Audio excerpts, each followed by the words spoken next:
L'ivresse du souvenir, Julien Gracq, Le rivage des Syrtes.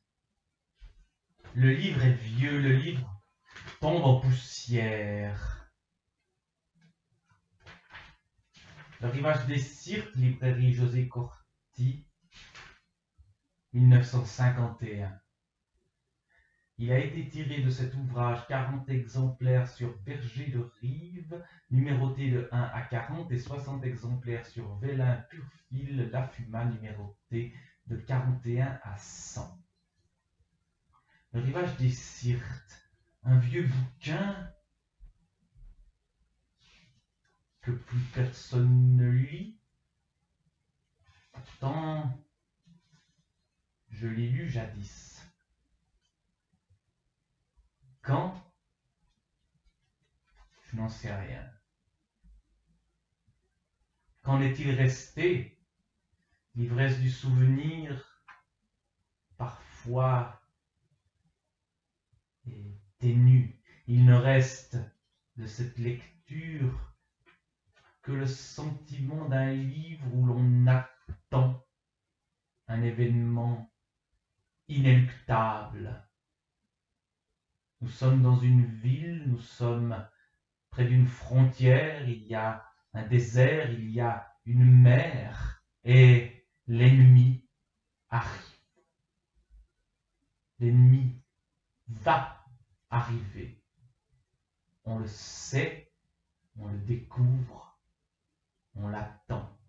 Et la ville vit comme si l'ennemi n'arrivait pas, alors qu'elle sait que l'ennemi arrive. Voilà ce dont je me souviens. Un livre où les lieux sont essentiels. Julien Gracq était géographe. Il décrit avec précision les lieux. Il décrit les cartes. Je crois qu'il y a un passage où on découvre des cartes, je ne sais plus où, puisque l'ivresse du souvenir, c'est accepter que les livres qu'on a lus, on les ait oubliés.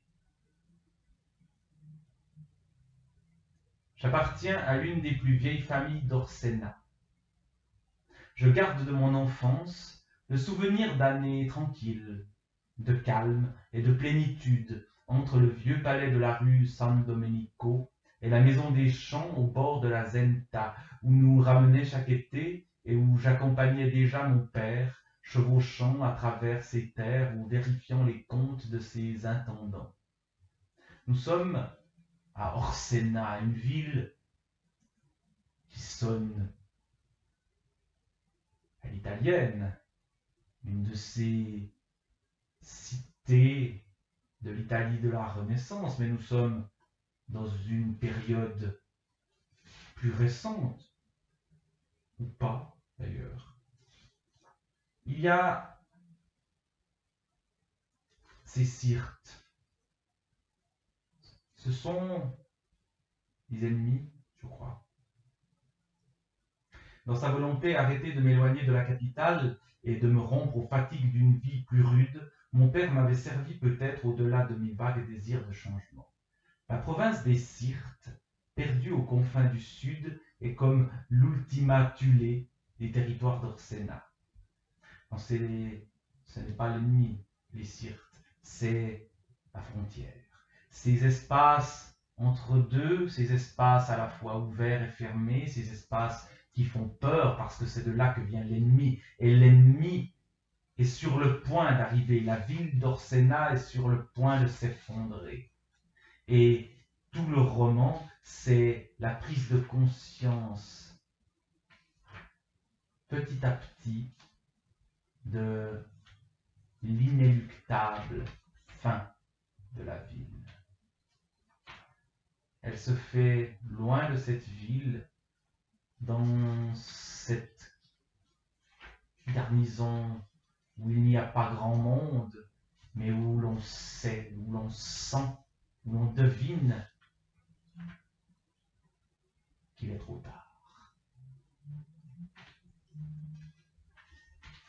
De ce livre, Le rivage des Sirtes, m'est restée aussi la langue. Cette langue de Julien Gracq qui doit beaucoup, je pense, je sens, à celle de Proust. Ces phrases qui n'arrivent pas à s'achever tant elles cherchent à dire avec précision ce qu'elles ont à dire. Un Proust qui serait géographe comme Julien Gracq. Lorsque je revis en souvenir les premiers temps de mon séjour dans les Sirtes, c'est toujours avec une vivacité intense que revient à moi l'impression anormalement forte de dépaysement que je ressentis dès mon arrivée, et toujours à ce rapide voyage qu'elle s'attache pour moi avec le plus de prédilection. Nous glissions comme dans le fil d'un fleuve, d'un air froid que la route poussiéreuse jalonnait de vagues pâleurs. De part et d'autre de la route, l'obscurité se refermait, opaque, au long de ces chemins écartés où toute rencontre paraissait déjà si improbable. Rien n'égalait le vague, indécis des formes qui s'ébauchaient de l'ombre pour y rentrer aussitôt. Les lieux comme personnages du roman, les lieux comme présence précise et vague, indécise, le vague indécis des formes qui s'ébauchaient de l'ombre pour y rentrer aussitôt. Quand on lit Le rivage des Sirtes, on flotte.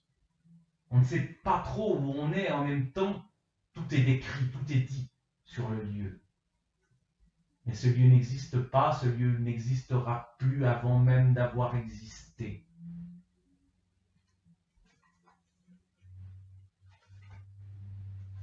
Le rivage des Sirtes, c'est les ruines de Sagra. C'est ces noms propres aussi, Sirte, Sagra, Orsena. On a l'impression de les connaître, on a l'impression de savoir de quoi ça parle, mais on ne sait pas. On ne fait que sentir. On ne fait que pressentir la tragédie. Mais on sait que la tragédie arrive. Et le livre, le vieux livre poussiéreux, ce vieux livre qui bientôt peut-être ne sera plus que poussière, alors qu'il meurt par ses propres mots, reprend vie. Dire la chute, écrire le moment juste avant la disparition.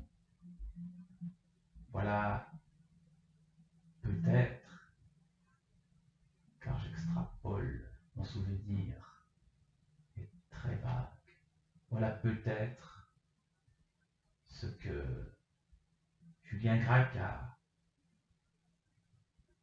tenté de faire dans Le rivage des Sirtes.